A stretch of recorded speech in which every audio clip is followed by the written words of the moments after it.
and welcome to the Weekly MANcast. It's the Weekly MANcast. We got this like reverb thing going on. It makes us sound like more awesome. Awesome. Yeah. No. Oh, okay. Well, anyway, so this week, once again, we had no idea what we're going to talk about. So we're going to talk about, what am I saying?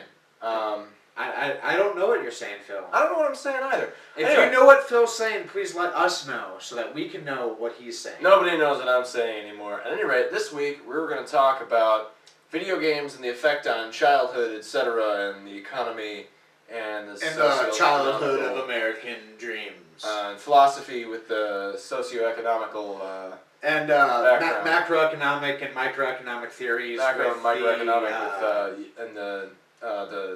and the thing with the stuff. With the social justice. Yes. Yeah. Stick around.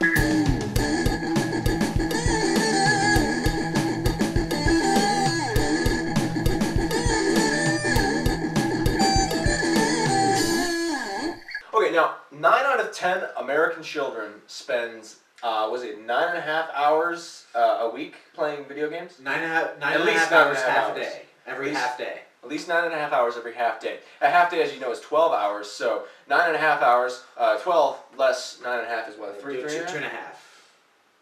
2.5. Yes. That's even worse than I thought. Yeah. So that's 2.5 hours every half day, which equates to 5 hours every 24 hours every day. And 35 hours every week. In which they are not playing video games.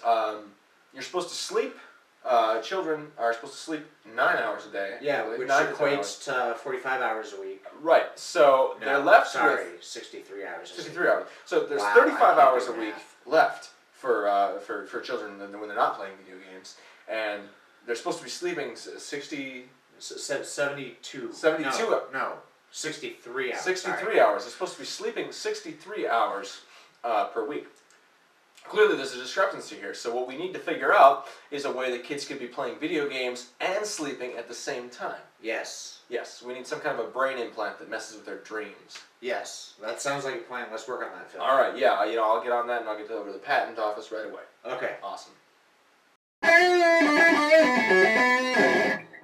Actually, contrary to popular belief, some video games can be helpful for developing minds. Like, did you ever play, one of those math games, Yeah, they're paper flashcards, Phil.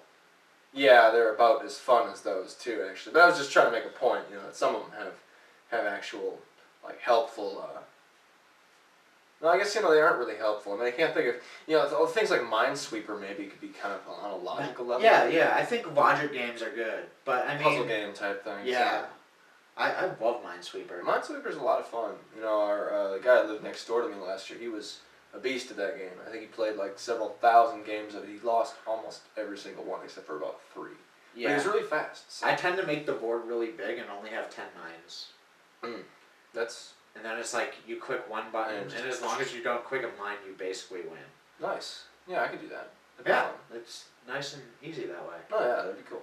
Yeah, but I think video games also help with hand-eye coordination. Yeah, no, totally. Oh yeah, no, absolutely.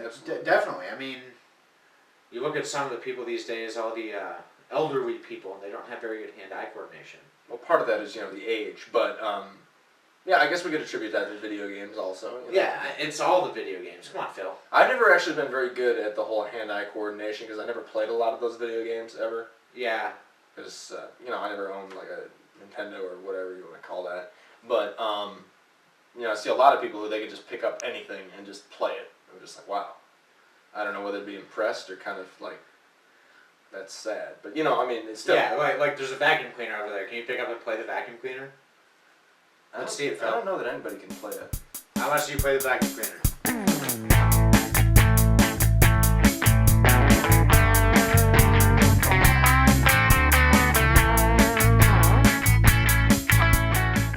So, Phil, that didn't work out. No, that could have gone better, I think. A vacuum cleaner, musically, it just doesn't...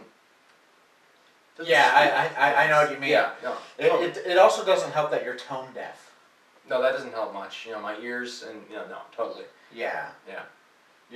Your eye-ear coordination is awful. It's awful. It's awful. Yeah, it's horrible. My ear, brain, hand coordination. And, Terrible. you know, I think video games would be better if they screened people who bought video games more. How's that?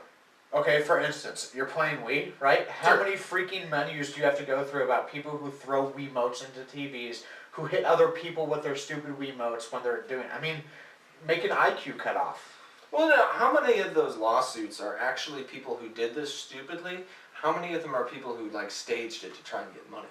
I'm guessing the majority of them, probably close to 70%, were doing it legitimately. Yeah, you're probably right. Kind of like the woman who spilled hot coffee on herself and sued McDonald's because it didn't say caution hot. Yeah, on the yeah. cup, because it's coffee, but it's not necessarily hot.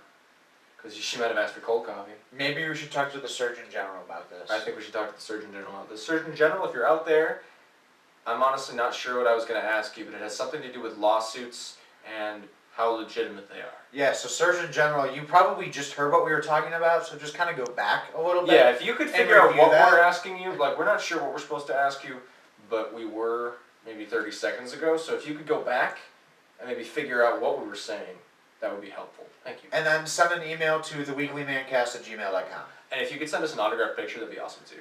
Oh, and then maybe one of Obama too, just because. That'd be cool too. like that. You know, the cabinet, White House staff. Yeah. Maybe a couple of rock band signatures too, like Gene Simmons would be awesome. Or I don't know how well you know him, but you know, that'd be pretty cool. yeah, it would be pretty cool to get the Demon's signature. Yeah, it'd be awesome. Yeah. I think anybody else that he would know? Do you know Bill Gates? I mean, he's got a lot of money. I was wondering maybe you could put in a good word, ask him to send a check my way. How about Paul Rudd? Paul Rudd's a pretty cool guy. I'd like to meet him. If you could. If you could arrange that for us, that'd be Yeah, pretty you could be sweet. a guest on our show or something. In fact, you're going to start being our secretary from now on. Yeah, you know, we'll send you the paperwork for last month. If you could take care of the budget, that'd be helpful. Definitely.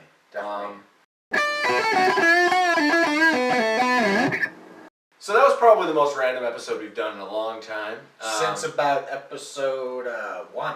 Yeah, 1 was pretty random. That was very random. You know, our pilot.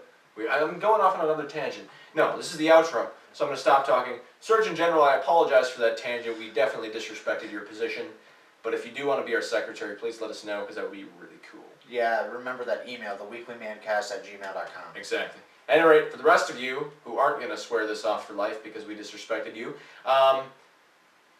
see you next week. Is that what I was going to say? See you next week. We'll see you next week. Sure. Yeah. Bye. Goodbye.